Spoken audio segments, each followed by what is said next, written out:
हॉन्स्ड मॉटिस व tannin joint अक्सर एक जोड़ के काम करने के तरीके को छुपाने के लिए इस्तेमाल किए जाते हैं। मॉटिस व टेनिन जॉइंट की इसी विविधता में टेनिन ज्यादा सरके कट जाते हैं और मॉटिस भी उसी के हिसाब से छोटे हो जाते हैं।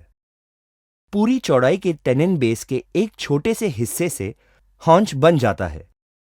हॉन्च आसानी से हॉन्चिंग रिसेस में फिट हो जाता है। पहला चरण, लकड़ी के टुकड़ों को वंचित आकार में काट ले।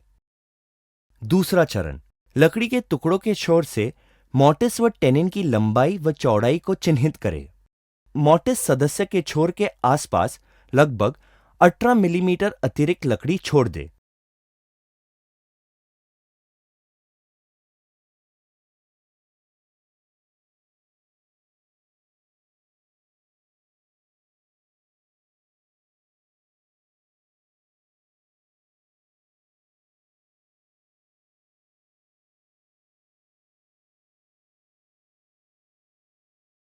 मॉटिस गेज को एडजस्ट कर ले व लकड़ी के टुकड़ों के साइड व शीर्ष किनारे पर मॉटिस व टेनिन की चौड़ाई के लिए एक लाइन खींचे।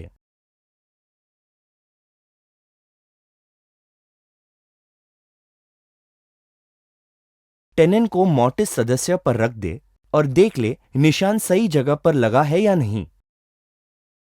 तीसरा चरण, टेनिन सदस्यों को बेंच पर सुरक्षित छोड़ दे और दोनों तरफ कटिंग के लिए बनाई गई लाइन पर आरी से टेनिन की कटाई शुरू करें।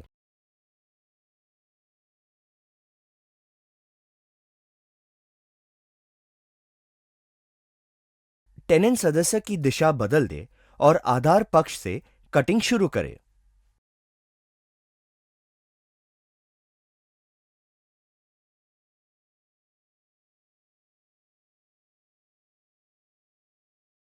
चौथा चरण, मॉटिस सदस्य को एक जी क्लैम्प से कार्य बेंच पर कस दे और एक मॉटिस छेनी से मॉटिस के बीच से काटना शुरू करे।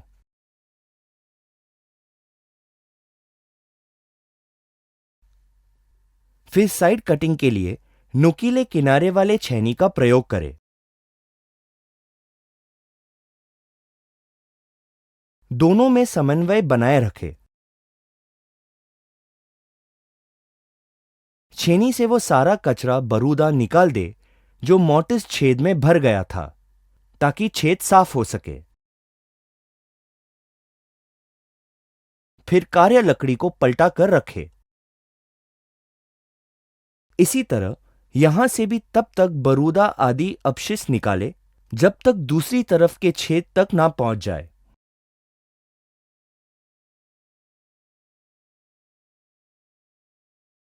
पांचवा चरण, दोनों सदस्यों के कुल्हे के लिए नपाई व चिन्हीकरण करें।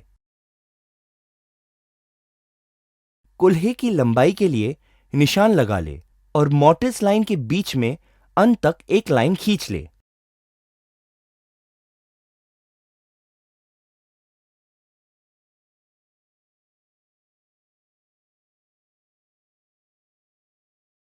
छठवां चरण, मॉटिस सदस्यों को एक क्लैंप से कस दे और कुल्हे के लिए कटिंग लाइन के साथ छेनी कट लगा दे।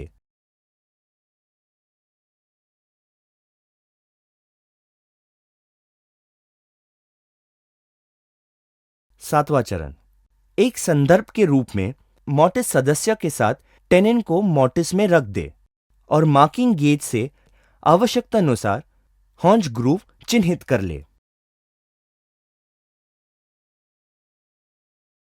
एक पेंसिल के साथ लाइन को स्पष्ट करे और जांच ले कि वे चूल सदस्य के साथ लाइन में है या नहीं। आठवां चरण, टेनिन सदस्य को एक क्लैंप से कस दे और कटिंग लाइन के साथ आरी से टेनिन को काट दे।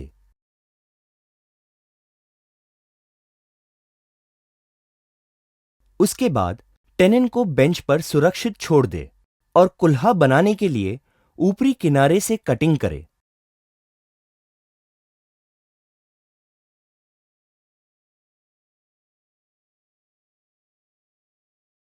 अब आपके मॉटिस व टेनिन सदस्य तैयार हो गए। नौवां चरण, टेनिन को मॉटिस में फिट करके देखे कि वो फिट हुआ कि नहीं। फिर उसे रस्सी से बांधकर तब तक रखे जब तक दोनों टुकड़े पूरी तरह एक दूसरे के साथ फिट न हो जाए। सभी तरफ से देख ले कि सब कुछ एक सीध में है। एक बार जब आप संतुष्ट हो जाए तो टेनिन व मोर्टिस के अंदर की तरफ बराबर गोंद लगाए। 10वां चरण, अब टुकड़ों को आपस में जोड़ दे। टेनिन को मोर्टिस में डाल दे और उनको हल्का सा रस्सी से बांध दे ताकि वो एक दूसरे से अच्छी तरह जुड़ जाए।